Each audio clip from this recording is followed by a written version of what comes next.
Todos los 2 de mayo nos encontramos. Cuando es la fecha, dejamos todo de lado, se trate de trabajo o de familia, y nos encontramos.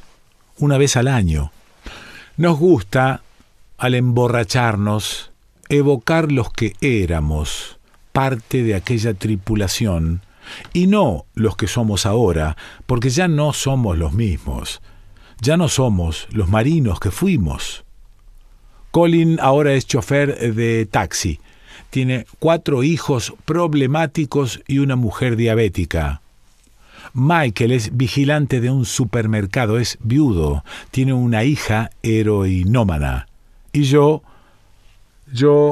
mejor me callo. A mí tampoco me fue mejor. Yo no importo. No es de mí que voy a hablarles. De los 3, es Michael quien se encarga siempre de organizar el encuentro, y lo hace con la misma pasión con la que colecciona películas, fotos, insignias y banderines de barcos de guerra y submarinos. En especial de submarinos. Los submarinistas somos tipos especiales. Vemos el mundo desde abajo. Esa noche, Colin, Michael y yo, al salir del bar y entrar en la niebla, tropezamos con Johnny. Estaba solo, una sombra hablándole al río. No lo habíamos vuelto a ver desde entonces. Que se nos apareciera justo esa noche de aniversario le confería un sentido misterioso a nuestra reunión anual. Colin fue el primero en reconocerlo. Johnny tenía, como nosotros, no más de 50, pero era un viejo esquelético. Apestaba, como todos los que duermen en la calle.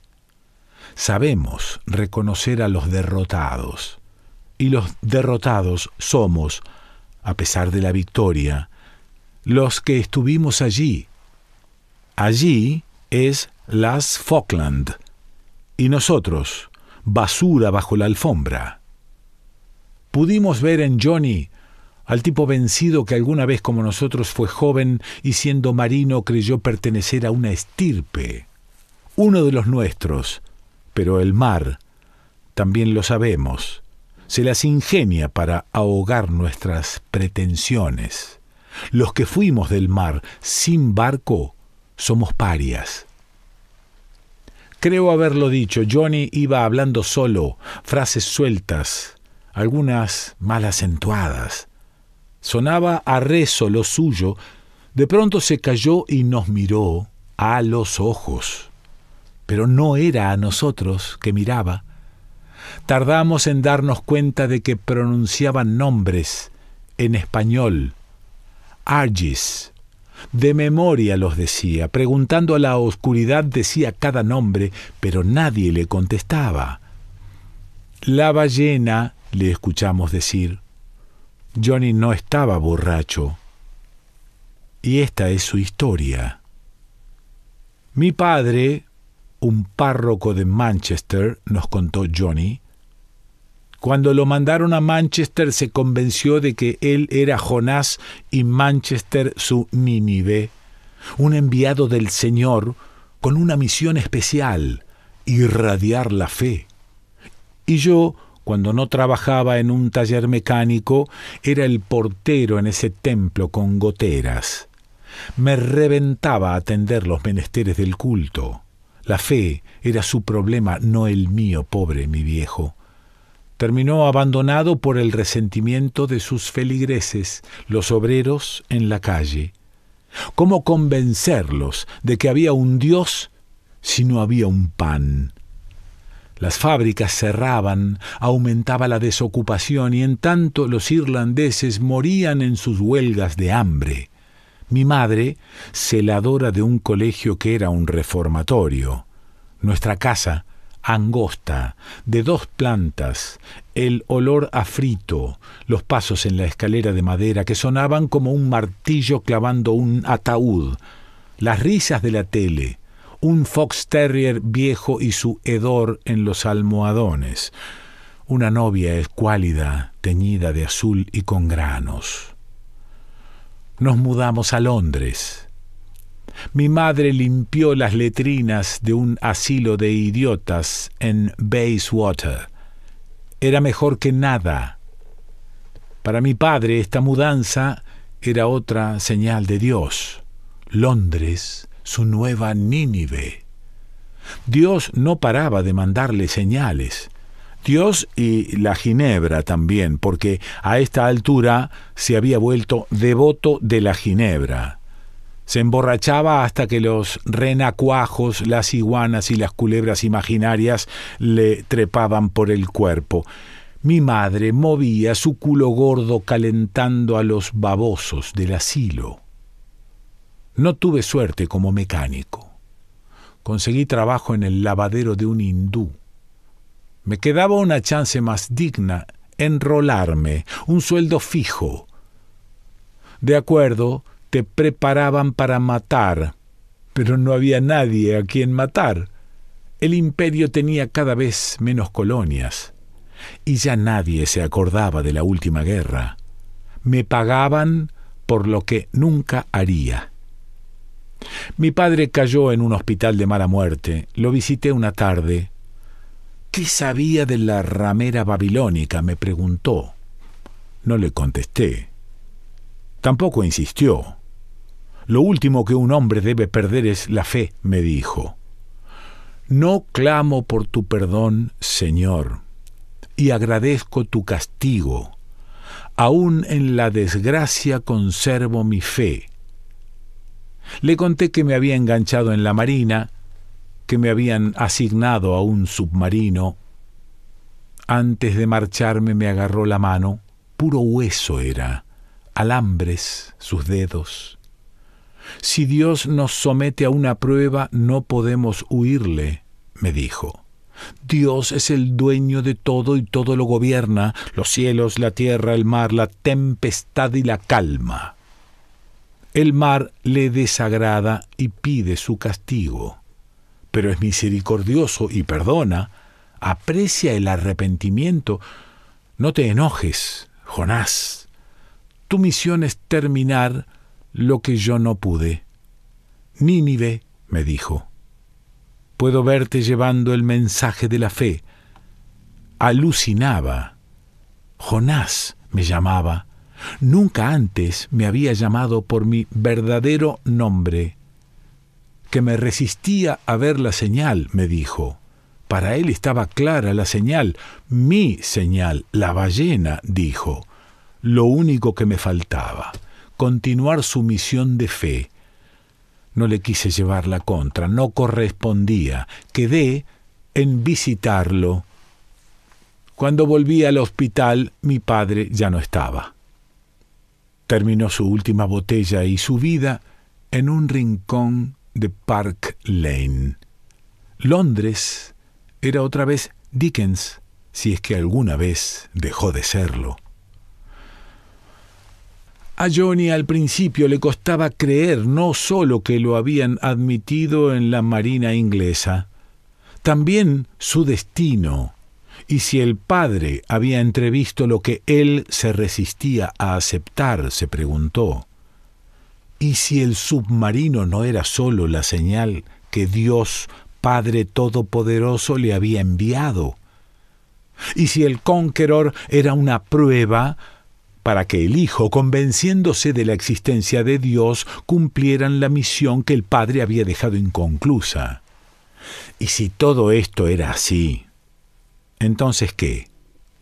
¿Prefirió no pensar en esa dirección? Además, antes convenía meditar que Dios, de haber existido, le habría concedido a su padre el último voucher de la fe. A la mierda con Nínive, decidió. Pero el impulso le duró poco. Nos tocaron misiones de rutina, vigilar a los soviéticos en el Mar del Norte. Johnny ahora estaba metido en sí mismo. A veces su silencio era un sigilo. Aunque ahora formaba parte de un equipo, un seleccionado épico, uno de los nuestros, no podía olvidar la profecía paterna. A menudo lo ganaba la ansiedad. no aguantaba la espera. El cierre de escotillas, una presión en el pecho. Hay tipos que al volver de la guerra no hablan más del asunto, otros, para quienes fue lo más importante que les pasó en la vida, no dejan de exagerar su participación, agrandar anécdotas y juntar souvenirs. Michael es uno. Lo entusiasman los documentales y los libros sobre Falkland. No se pierde ningún artículo al respecto. Se sabe de memoria la guerra de las Falkland, como los detalles de nuestro submarino, y cada vez que puede filtrarse en la conversación sin pedir permiso, se descarga.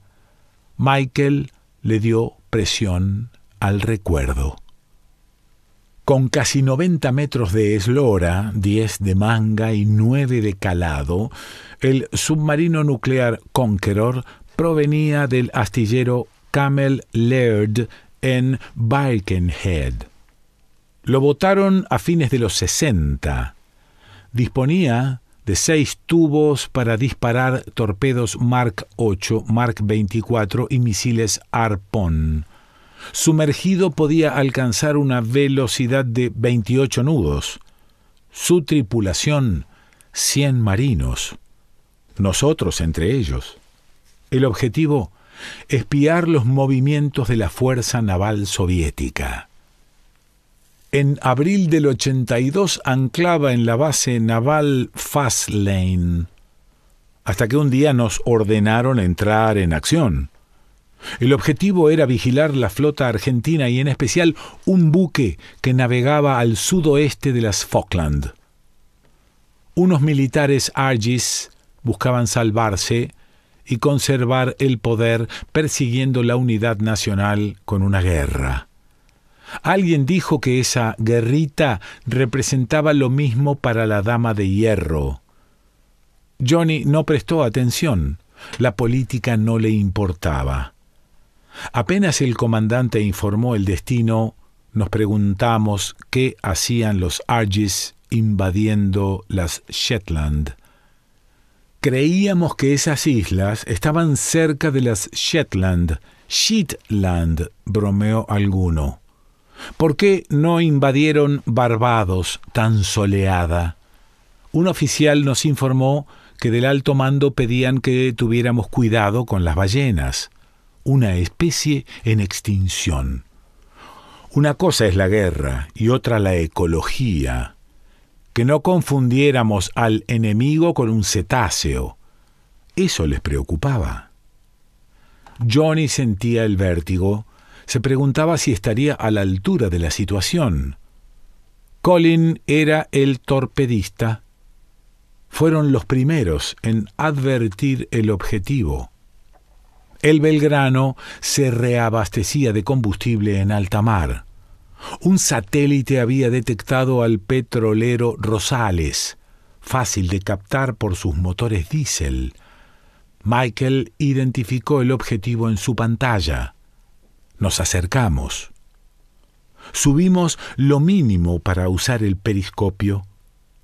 Además del Belgrano y el Rosales, estaba cerca el destructor Piedrabuena. Informamos a Londres.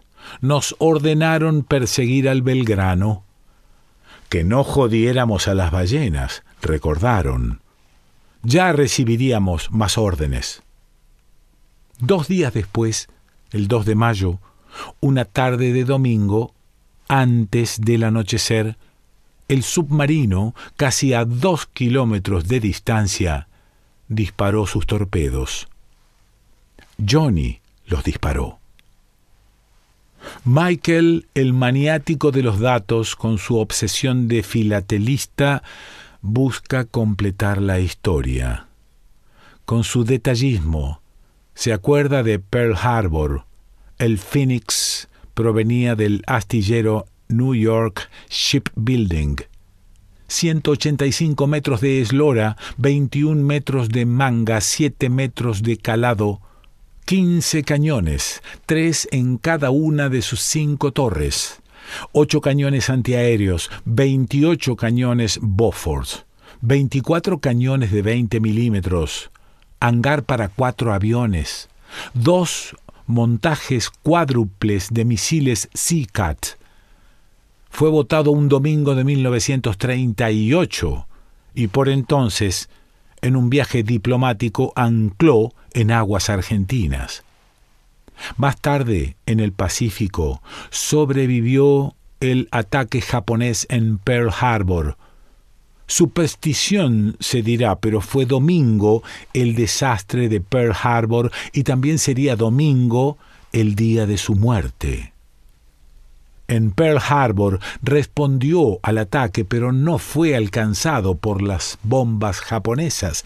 Le ordenaron que se lanzara tras los portaaviones enemigos. Más tarde, en los años de la guerra, participó en diferentes misiones. Tuvo su gloria en Filipinas. Le causó bajas importantes a la marina japonesa. Terminada la guerra, retornó a la Argentina. Lo compró Perón. Habían oído hablar de aquel Mussolini. Trae mala suerte cambiarle el nombre a un barco. Debieron saberlo, Sargis. Una fecha folclórica le pusieron 17 de octubre, pero no fue por mucho tiempo. Unos militares rebeldes decidieron voltear al tipo y entonces emplearon el 17 de octubre para desembarcar en Buenos Aires. No tuvieron mejor idea que bautizarlo por tercera vez, el nombre de un prócer.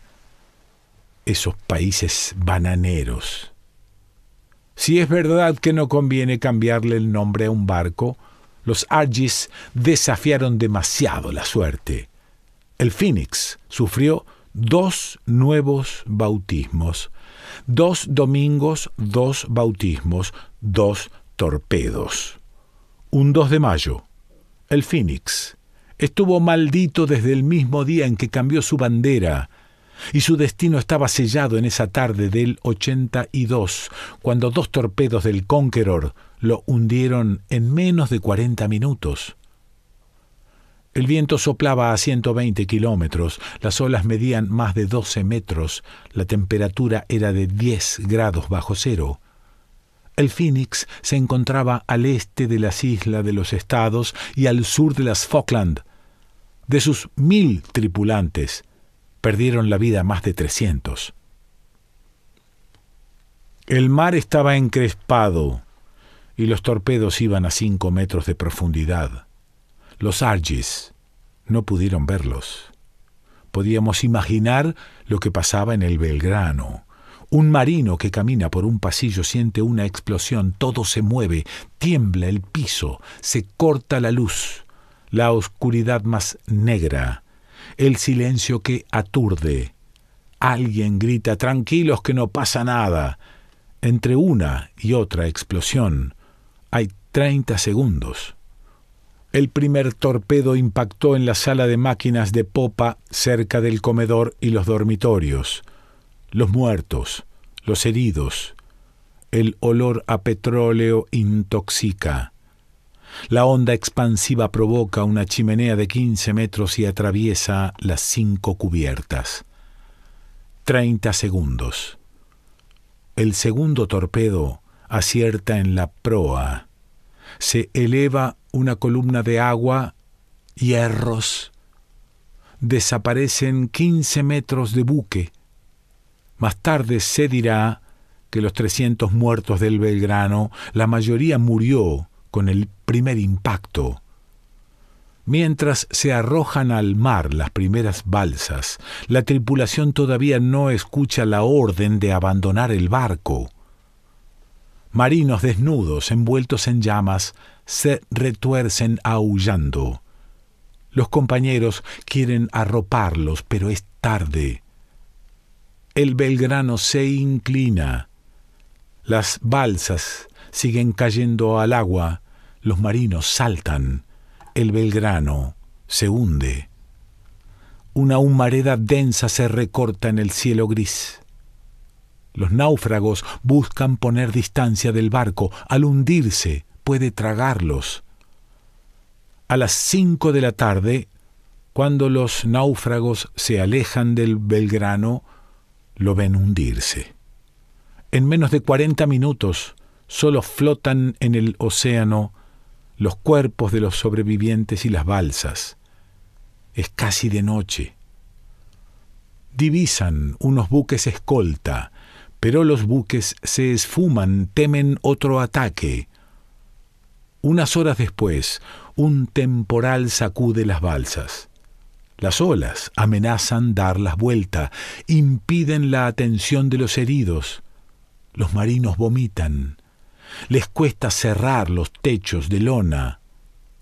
El termómetro baja. En la noche de tormenta las olas cada vez más altas. Las balsas se inundan. Los hombres usan su calzado para desagotar el frío mortal. Los náufragos mean en las bolsas recolectoras, volviéndolas bolsas de agua caliente. El viento arrastra las balsas hacia la Antártida. En tanto el Conqueror, aplicando la lógica de cualquier submarino después de un ataque, se alejaba de la zona para evitar ser localizado por las fuerzas enemigas que pudieran acudir en ayuda. Cuando el submarino ya se encontraba fuera de peligro, algunos nos preguntábamos dónde estaba Johnny. Lo encontramos, en su camastro, agarrándose las orejas, tapándose los oídos en posición fetal, temblando, murmuraba. La ballena, murmuraba. Perdón, señor, murmuraba. Se agarraba la cabeza, se tapaba los oídos. Ahora, esta noche, Johnny terminó de contarnos su versión. Su suerte siempre estuvo escrita, dijo. Una maldición, dijo. Dios lo había traicionado, dijo. Estuve por decirles que la salvación del alma no puede depender de un libro, menos de uno de fábulas. ¿Qué otra cosa es la Biblia? Pero me callé. Michael también se calló. Con todo su coleccionismo de batallas navales, no supo qué decir. Colin, siguiéndole la corriente a Johnny, lo quiso consolar. Al fin de cuentas, sus torpedos habían librado a Nínive de los militares. Johnny nos miró como perdonándonos. Se perdió en la niebla, balbuceando más nombres.